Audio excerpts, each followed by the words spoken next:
From beautiful downtown Sacramento, it's time for Beach Blanket Fort Bingo. Beach Blanket Fort Bingo. Beach Blanket, Fort Bingo, Fort Bingo. Spouse has got a show when you really want to know what's going on. Yeah, yeah, yeah. Beach Blanket, Fort Bingo, Fort Bingo. Art and music, golden blue, and your favorite comics too. Grab a spot and settle in, 'cause it's high time we begin. Beach Blanket Fort Bingo Podcast. Yeah, yeah, yeah.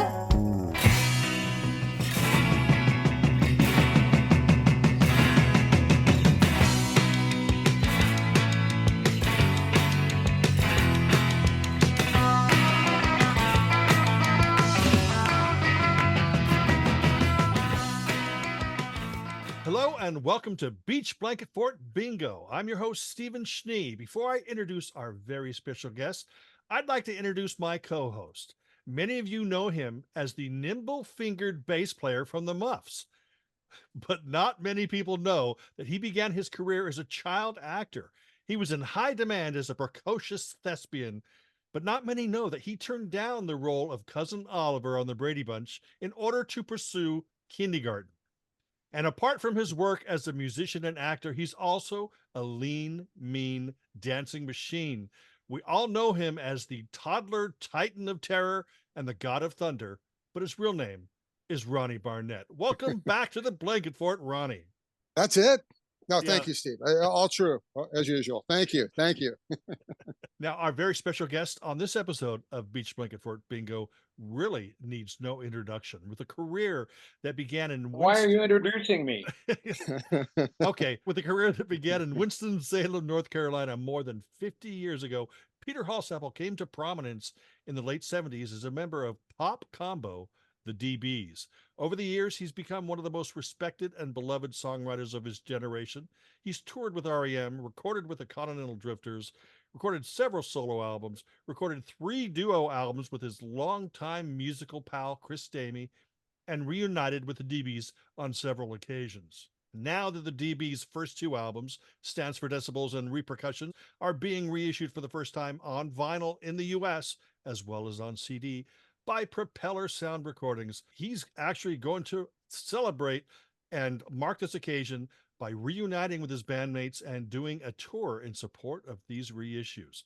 Ronnie and I are very excited. He's taken time out of his busy schedule to chat with us about these reissues and so much more. I'd like to welcome Peter Holsapple to the Blanket Fort. Welcome, Peter. The show is over now that I've taken up all the time with the intro. Thanks for being Fantastic. It's here. good being a guest. Love being here. Thanks, Yeah, Ronnie. Good to It's see you great. again. Yeah. Good luck with the move. Night. The reissue of Stands for Decibels is just about to be released, closely followed by Repercussion. How does it feel that these albums are still held in high regard some, 43 years after they were originally released? Well, I'll be honest. I'm kind of stunned that anybody remembers the dB's. We're sort of a footnote in a lot of ways. There were a lot of bands that were our contemporaries that made a lot more racket and had a lot more success. But I'm grateful for the attention. I'm grateful that anybody would be interested in hearing these records again. When we made them back in '81, we really did try to make records that would be things that you could listen to. So I think that we have kind of managed to live out that promise that these are records that people would want to hear years later on. So I'm really grateful for the attention. Yeah, I always thought the interesting thing, because back then, I'd only heard of the dB's, and when the first album came out, I found a copy of it, and of course paid import prices. We'll get to that in a second. So I took it home, and I thought it was just fascinating because you and Chris are such different types of songwriters. I mean, your styles are very, very different. Did they just naturally, sort of organically fit together within the structure of the dB's? I guess you could say that. I mean, Chris and I have known each other. Well, I've known Will longest. Okay. Will and I have just had our 50th high school reunion. Right. And our our band from high school got back together again, Little Diesel.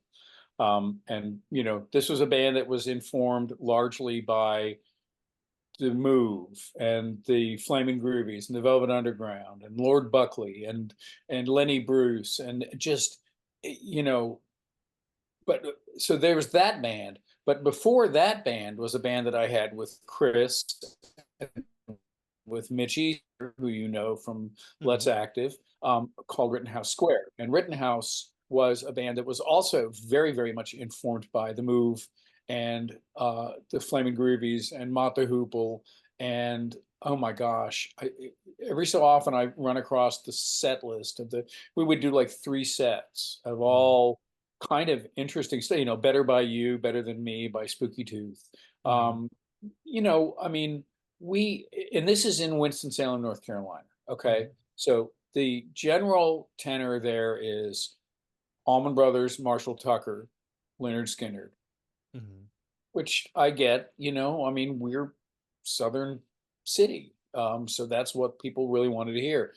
And so the bands that we were in, we sort of felt a kind of calling to, well, I don't want to say re-educate, but at least offer these things that people might not have ever heard before, and hopefully feeling like they were songs that people would really like, and they'd go hunt out Shazam by the Move, or they'd hunt out Teenage Head, or they'd hunt out the first Mott the Hoople record, and so we were very fortunate because, in fact, that was the case. So we did have friends that would do that. And then when we found Big Star, it was all over, you know? I mean, everybody just immediately embraced that in our community of musicians. So all the while, I'm writing songs, Chris is writing songs, Mitch is writing songs. And so Rittenhouse actually recorded an album in 1972, which I like to say is considered a collector's item by people who've never heard it. Any plans for Propeller to reissue that, Peter? I guess that's a no, Ronnie. I'm serious. In a pig's eye. No, you know, every so often people will say, hey, you should put that out. But it's like, I always just direct them to YouTube because it's all up on YouTube. And frankly, it sounds like a bunch of 16 and 17-year-olds who hadn't quite figured out what they were going to write about, you know? But we were writing, and that was the main thing. So we were working it out, and we were trying to get better at that craft. Chris is a guy who was, when he went to UNC, Chapel Hill, he studied composition under this great composer named Roger Hanet. And he is a serious composer kind of guy. He, you know, you may have heard some of the most recent records that he's done, which are sort of his kind of American songbook kind of stuff. And they're, you know, for lack of a better word, they're kind of standard type songs. You know, they're sort of jazzy and stuff. But he's able to do that kind of stuff. Me, I'm lucky if I can knock out a rock and roll song every couple of months. You know, and they're all pretty good, but they're not as adventuresome as what Chris does. So okay, so you get up to the days of Chris went to New York and joined Alex Chilton's band after he'd put out a record called Sneakers, and that was a little 7-inch record with 6 songs on it. And he wrote most of those. He co-wrote one of them with Will. Will was the drummer. Produced by Don Dixon, a name that figures prominently in our upbringing. But then he decided he was going to move to New York, and he moved up and he started playing with this group, the Erasers, first, Susan Springfield, and then he got the call to play with Alex Chilton, and that was sort of like Chris was the guy who'd first actually heard When My Baby's Beside Me on our local AM radio station, and I just finally figured it out that the reason that he did was because that was early in the days of Ardent and Stax being allied like that, they did actually have some radio push, and they did manage to get it on some radio stations before the bottom all fell out, you know? Yeah. So that's why he heard it on the radio. And it was, you know, like I say, it was very exciting to all of us to hear these songs by this group that we knew nothing about. And they were like, every single song was remarkable for those first two records. We were just blown away. So when he gets to play with, comes up and plays with Alex, that's a great thing, you know. And Alex co-produced, well, actually, I guess he sort of produced Summer Sun for Orc Records, which was Chris's first solo record. And you know, Chris got Alex to maybe try to produce me and Mitch. At one point, Mitch and I had started a band in his absence called the H-Bombs, and we had a lot of fun too doing that. And we were writing, and Mitch had bought a TAC 2340, as had Chris. And so they were both just deeply into figuring out how to make recordings. I was a little bit less like that. I never quite figured it out. I mean, if you heard my previous solo record, Game Day, you'll figure out that I still haven't quite figured out how to do it. But nonetheless, so there was this moment where we were also being considered for Orc Records, but things didn't fall through with that. And then Chris got Will Rigby and Gene Holder to come and be a rhythm section. Meanwhile, I'd moved to Memphis thinking maybe some of the big star stuff will rub off on me. That wasn't happening. So I got a call from Will saying, "Would you be interested in coming up and auditioning for the dB's?" And I was like, "Yeah, I would," because it was hot in Memphis. And we'd just gone through the Memphis Fire Department, and the police department had been on strike, and it was just a mess. And I had nothing going for me. I'd called Chris Bell, and when I first moved there, and said, "Would you maybe consider producing me?" And I was like, I don't know. And I went to Pop Tunes, which is the record store there, and I'd applied to work there, and nothing. So literally on the last day before I was getting ready to leave, I got a call from Chris Bell saying, "Well, if you do want to do some recording," and I'm like, "Great, time is everything." And then I got a call from Pop Tunes saying, "Yeah, we'd love to have you come work for us." And I'm like, great. I want to know what it is that we're looking for. You say to me in a voice that's but soft and sore, I've got the key. It's just that I don't think anymore, and I'm in the air. I don't have a care. I thought you wanted to know. I thought you wanted to know.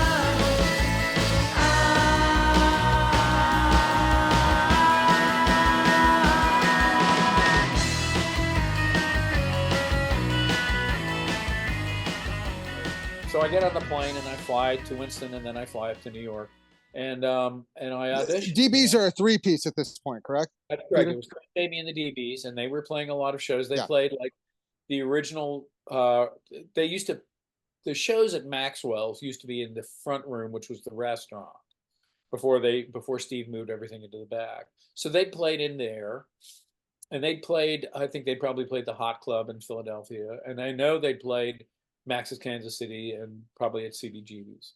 So I went up, auditioned, and presumably I got the gig, and nobody ever has told me. But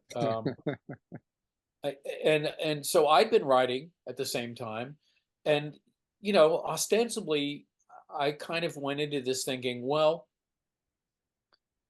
I don't have, you know, I can start my own band or something like that, and we can just do Chris's stuff. But Chris was his usual encouraging self, and said, "Well, why don't we do some of your songs too?" And so we did. We started doing songs like Bad Reputation and The Fight and Nothing Is Wrong.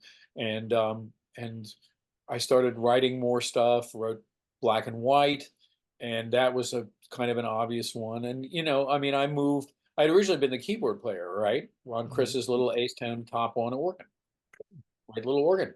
But it was obvious because I played guitar that I would probably be playing guitar too. So we did a lot of stuff with the two guitars, bass and drums as well. Mhm.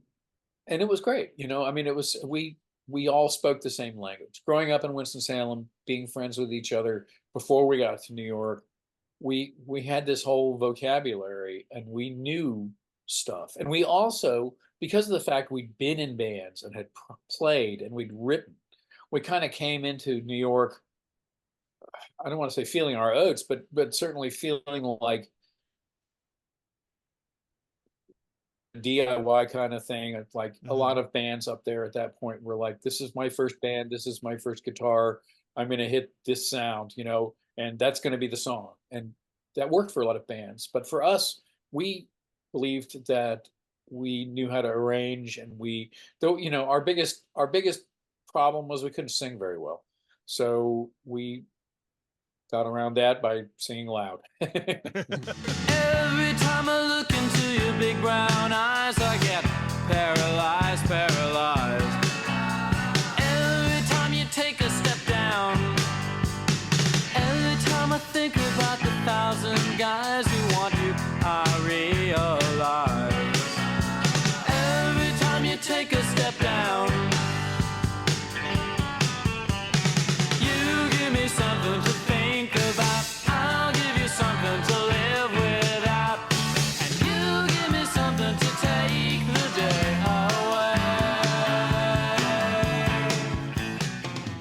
During this time, you recorded quite a bit, like demos and stuff like that, and I believe all the or a lot of those tracks were brought together on the Thought You Wanted to Know. It's pretty much a lot of the same stuff that was on The that Wild release. Country. Yeah, That's right. so Yeah, that a lot of stuff before we got the deal with Albion Records, who are the people that put out Stands for Decibels. We recorded like 13 songs, 14 songs that we were trying to shop as a demo at the offices of New York Rocker magazine at 165th Avenue on the 4th floor. And we set up there with Chris's 2340 TIAC, and among all the back issues, the bundles of back issues, and Andy Schwartz was very kind. He was the editor at the time and was very kind to let us practice in there. And I think we probably paid something for that. But there were people like Glenn Morrow there, who was the business editor, and his wife Elizabeth Van Italy, who was the designer there, and just incredible people. Anine Kay, who was a brilliant graphic artist as well, and was like the head of the Ray Beats fan club, that sort of stuff. Oh. So it was a community, and it was really, really nice. yeah. And that's where we cut those demos, and a lot of those did end up on both of the CDs you just showed me. That one, which came out 2 years ago, and that one, which is long out of print. Exactly. I think actually it might be my imagination, but I think that this actually sounds better than the Rhino. No, it's not your imagination at all. Chris spent a lot of time working on that. I mean, suffice to say, the recording technique that we did,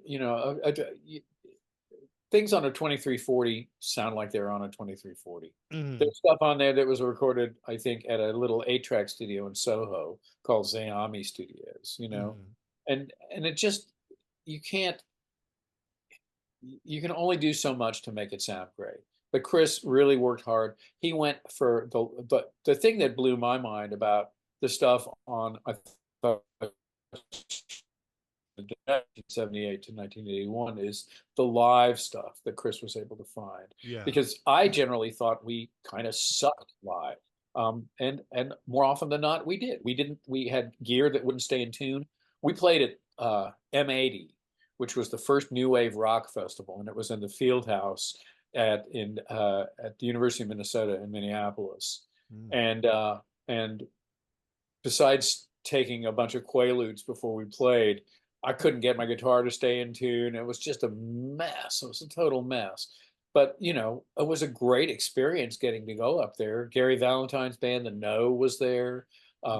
Richard Lloyd's brand new band with Matthew McKenzie, the late great Matthew McKenzie, and Jim Mastro, and Fred Smith from television, and Vinny D'Annunzio played up there. The Feelies played up there in an early incarnation, and there was a lot of great stuff. Again, it was that sort of weirdly communal thing that here's all these people from all over the United States flying in, and we're gonna play, and we're gonna play to whoever's there, and it'll be interesting to see who shows up. And people did show up, and that was nice.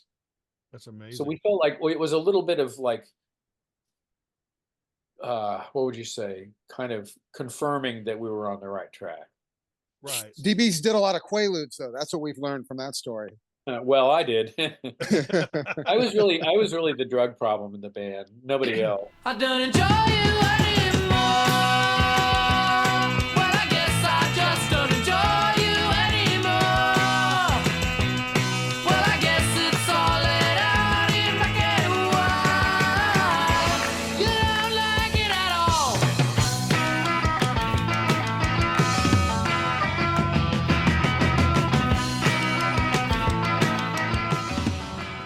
Put out a single on Shake Records, which was black and white. Right. But was it frustrating that the American labels weren't trying to sign you, or were you being selective? It was very frustrating. We saw bands getting signed to American labels. You know, we didn't feel like, and maybe this is totally ridiculous to think these days, but we didn't think we were all that different from 2020 or from the Knack or from Paul Collins' Beat. Mhm. We didn't feel like we were that far afield from any of those groups. Mhm. But according to the powers that be at the record labels, we were far different from that. So yeah, it was frustrating. But fortunately, Alan Betrock, who was our friend that had been very instrumental in helping Chris when he first moved up, Mhm. and he also really liked my songs a lot. But he was able to talk to some of his record collecting friends in England who had a publishing concern called Albion Music, and they signed me and Chris as songwriters. And then when it became fairly evident that nothing was going to happen as far as releasing the record in the States, they said, well, we can put it out over here. And we were like, yeah, sure. Blondie had put out a record in England and had sort of come marching back to New York, was victorious, and so we thought, in our incredible naivete, maybe that could happen for us too. So we got single of the week with Black and White, which was really nice at NME, and that felt really good.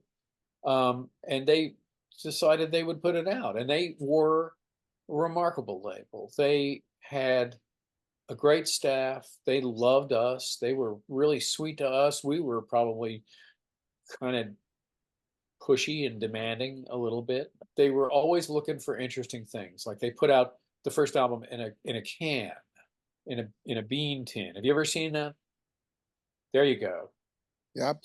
That's And amazing. Ronnie's got I've only seen it. Like I was going to bring this up later, but yeah, since you brought it up, Peter, Propeller will be doing this version as well. No. Planting seeds there. Yeah. They They also did this, the 6-pack of singles. That's right. They sure did. When the singles, we put out 6 singles over the course of 2 albums, and they had a brilliant idea of packaging them all together as a 6-pack. So that was really nice. You find that every so often as well. Can get rid of dead stock as well. It's all purpose. Also to get rid of dead stock. We're pretty smart that way. No, But, as Steve said earlier, I mean, the first album got tons of press. Like I read, you'd read about it, Trouser Press and all the magazines I was reading. Oh, it was in the import sections. Like I saw it in store. I bought it in the store too. Like when you were in Houston? When I was in Houston, yeah. So for being an import, it was pretty well. So you guys, Ronnie, you do you guys have a got copy press. of the album or the CD handy? It's my records are. Yeah, thank you, Steve. But my records are in disarray. I tried to look. It's here somewhere. Yeah, I Okay, don't have a that's the copy. one. That's on the very top is Stands for Decibels with the beautiful, the photograph by Stephanie Chernikowski, and a Texan artist, Victoria Devereaux, did the hand coloring on that. And we really, really like that. And that's coming out the way it looks. And it also is going to come out on the vinyl with the one of the cool things that we were able to do on the original pressing on Albion was on the back. There's a kind of a ghost lacquer image of the front cover over the back. Mm-hmm. A little bit, sort of our tip of the hat to White Light, White Heat, with the little Nice. image in the corner.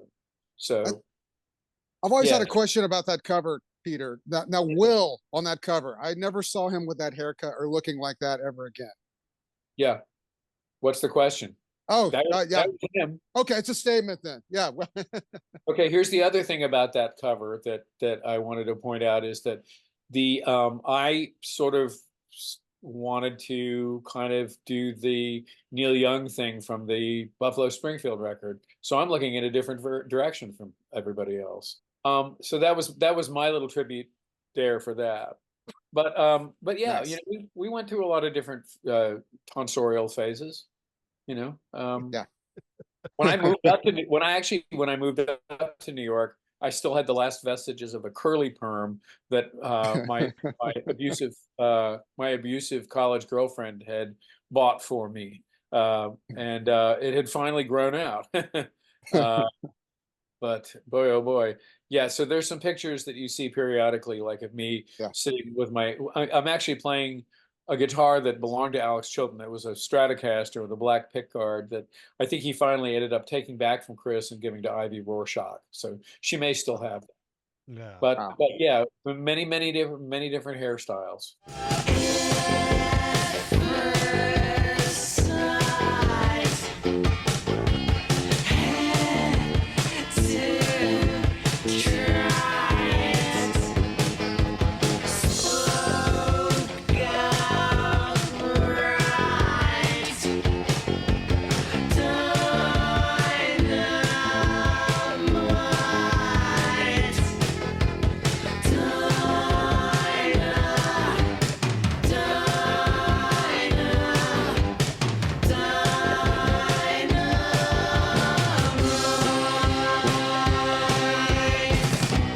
Hindsight, and you touched on this a little bit.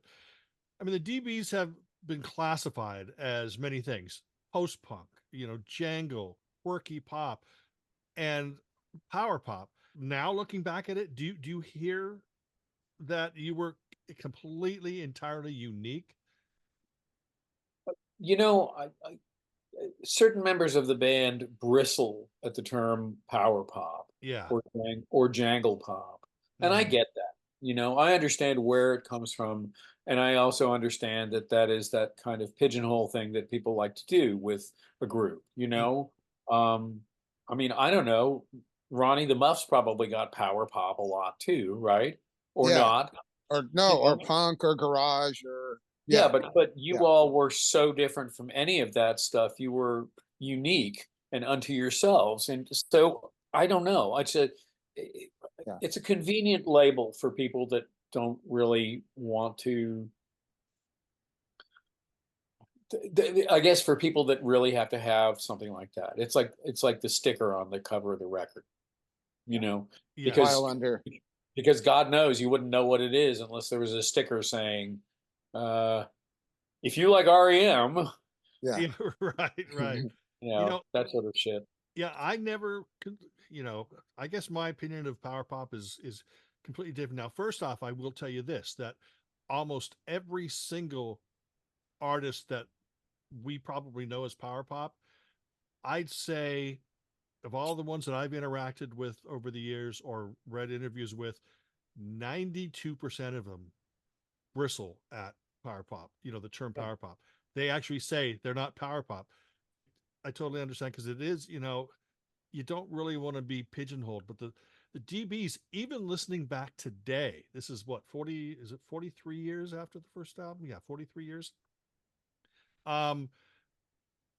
It's still, or in fact, both of them, they still sound fresh because of the fact that you weren't playing music of the time and producing, saying, hey, it's 1981, we got to get an album out that sounds like 1981.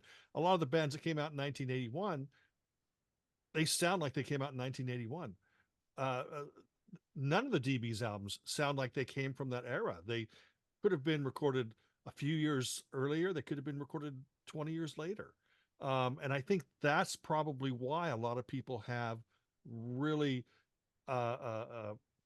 taken, stuck with the dBs. Well, I appreciate that. Like I said earlier, the idea was to try to make something that was, you don't know if you're going to make something timeless. You can only sort of try to find timeless elements and Mhm. incorporate them and in the songwriting and in the production.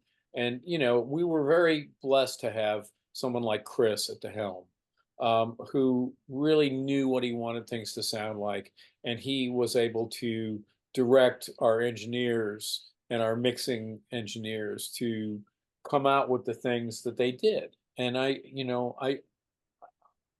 don't waste a lot of time worrying about if people think we're power pop, because I really am just, like I said earlier also, that I'm just thrilled that people like the record still. I mean, to me, that's fascinating and lovely. Yeah. And I'm really happy about that. There is a girl on the 4th or 5th floor. Buzz at reception, slightly disheveled. Ask for Jill. Ask for Jill. She'll run, she'll hide when you try to confide. What you feel inside, what you feel inside. Now that the building Jack built is for sale. I think that every record that we've done has got some amazing songs on it. Even the ones that people haven't heard in a million years, like The Sound of Music, which has been out of print since 1988, and heaven only knows whether that's ever going to see the light of day again. That see, out of print, it even says it in the corner. It says it right there. Yeah. Yep. Yeah, believe what you read. But, I mean, I don't know. That may be one of those ones that got burned up in the fire. You never know, because nobody ever says anything about what was in the fire. All right. Repercussion comes out pretty quick after it stands for decibels. Did you guys try to get an American deal, for that one, or did you Oh, just? hell yeah. Okay, Oh, yeah. That was an interesting one too, because we had gotten in touch with Scott Litt, who we had worked with a little bit on. He'd done Ask for Jill, and we really liked working with him. He was a fun guy, smart, clever. I think he was going out with Carly Simon at the time, so there were a lot of really great things about him. And Scott, okay, that is the second cover that you're showing Yes. right now. We need The to talk first about that cover is too. different. The first cover is the one that I did with Chris Nelson, who did the photograph of. Actually, no, I'm sorry, that was Phil Marino, who did the picture of the side of his ES 330 Gibson. So it's like a picture of a guitar pickup. Though again, it's a little bit like the picture sleeve of Black and White, which was a photograph of a grand piano, but you couldn't really tell it because the ends were cut off. So you just have the middle of it, the shiny part. But we wanted to do it at Power Station in New York because, hey, well, all four of us living in New York, Scott's in New York, but the feeling from the company was that they really wanted us to come to England to do it. So we moved over to London for about 6 weeks. The idea of doing a record in 6 weeks at this point is just like mind blowing. Who does that anymore other than, Guns N' Roses, I guess, Beyonce. But for us, it was a great experience. We got to go over there, and they put us up in the first place we were at was a kind of an unfurnished apartment above an off license, a liquor store in Barnes, near where Mark Bolan met his tragic end. And we were kind of like, well, I guess we could live here, but it's a long way into town, and it's just not really what we want. So they moved us over to Kensington Gardens into a basement flat there, which was great, except that Chris can't breathe in the basement and all the sort of mold, and so that was problematic for him. But they hired a woman to help. She cooked for us 6 suppers a night, 6 suppers a week, and that was great. we got to record at Ramport Studios, which was the Who's studio out in Battersea, in the shadow of the big power station out there. I guess that's our power station that we got to be close to.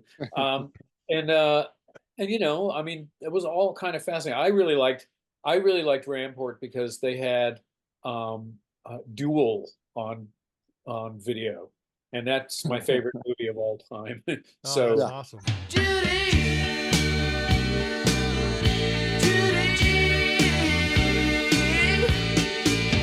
I didn't know what I was looking for till I lost you. I took advantage of security you gave to me. I left you nothing when I had you there, waiting for me. And now you're gone, and it's the same old sign. And now I know what I did to you. I guess it was between albums you put out the single Judy. that's right. It's one of my favorite DB songs. Oh my gosh. The minute I heard that 7-inch single. Now, was that recorded for either? Yes, exactly. Was that recorded for either album, or that was meant to be single only? That was a 45. We were supposed to go on tour. We were supposed to do like a 7 or 8 day tour of the Netherlands, but they had us cancel it because they were able to acquire the services of Roger Bashirian to produce it. And so we went into a studio called Ampro, which was Nick Lowe's studio. I guess it had been Tony Visconti's place before that, and it was a little basement. And Roger didn't like us very much. In fact, Roger didn't like us at all, and we weren't real keen on him. But we tried to do the best we could, you know. And he has gone public and has often been quoted as saying that the DBs thought they were so good, but they really weren't very good at all. So it's okay, you know, not for everybody, but we ended up with a good single out of it, I think, you know. Yeah. The songs on Repercussion, were they written the same time as the songs on Stands for Decibels, or were these essentially a whole new batch of songs? Well, Nothing Is Wrong was already written. I wrote that when I was in Memphis before I moved to New York. So that had been kicking around for a while. But some of the stuff like, well, let's see, Amplifier was probably written after we did Stands for Decibels. I'm pretty sure we did. I wrote that walking down Broadway after a rehearsal at the Music Building at 39th and 8th Avenue. And it just was one of those things where I just, you know, you got the walking tempo and the just all came to me at once. A lot has been said about, oh yeah, Peter and Chris, they're in competition and they're writing, you know, one guy writes a song, the other guy writes a song, and then guy writes a song, and the other. It really wasn't that at all. It was just whatever we were writing at the time. And we didn't really have a competition. We knew we were just all part of this unit. So, I mean, to me, that's sort of the way that worked out. So we, you know, there were some songs that didn't make it on the record. There's a song of Chris's called Depth of Field. That's a beautiful song. I think that's on Our Back Pages, the one that the third of the duo records that we did. And it's a beautiful song, but the feeling I think was that with Nothing Is Wrong being on there, it was probably already kind of weighted with the slower, mournful songs. Right. And so that sort of solved, you know, that sort of took that space. So, but everything else we kind of wrote as they went along. Storm Warning I wrote about my friend, the late George Scott, who was the bass player for the Contortions and for Eight-Eyed Spy. And he's the guy who got me the job at the record store in Manhattan. And he had unfortunately died while we were on tour. And it was very tough. We were in San Francisco and got the word of it. And then we dedicated Stands for Decibels to him. But that was from a statement, because George was also the bass player on the Sabotage tour of John Cale, which great record. I'm sure you guys know that record. I was just listening to Only Time Will Tell recently. That beautiful song of Dear Francis on there. But George, I walked into CB's, which George and I lived around the corner, and George was getting dressed down by John Cale, and he was like George was leaving the Cale band, and Cale was like, "You're a loser, George. You've been a loser all your life." And I was like, "Ding!" So that wound its way into the song. You were wondering why I keep up this illusion. Is it because I hurt too much to hurt? Or would you prefer we act like nothing's happened just to keep you from living a lie? I'm living a lie. You know, my favorite song off that album, Living a Lie, which I was sure that this is the song that's going to make sure this album gets released in the US. And Well- again, the second album didn't get released in the US. That's a song that we really liked a lot too, and we were able to get the guys who had played the brass parts on the Rumor album Mhm. that had come out at that point. John Irish Earl, Dick Hansen, and I can't remember the third guy. Was it But Chris Gower or something? yes, Chris Gower, that's right. Irish was a great old fella. And he was like, I guess he was also the sax player for Thin Lizzy and on a lot of their live stuff. So you'll see some of their live performances. There's Irish out there blasting on the sax, but they went to the wrong studio first, which is really crazy. They finally got there late, but they did show up, and Scott had sort of been working out the horn part on that, just kind of singing it from one. He would play it on one Walkman into a recording Walkman, and he'd sing that part over that. So he had that sort of, it was like a head arrangement like that. Right, But it right. turned out pretty good, you know.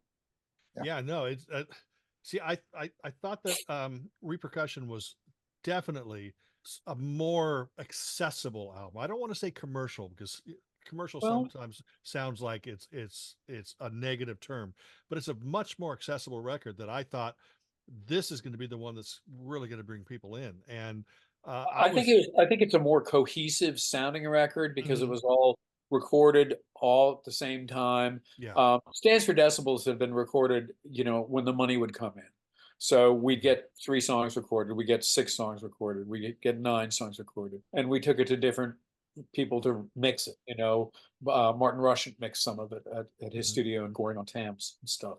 So, but yeah, Repercussion, you know, we recorded it and got it all done and mixed it at Air on Oxford Street in London, and it was a neat experience. You know, we were very happy to have something like that, and we knew that Albion was going to put it out, but we also again hoped that there would be an American label.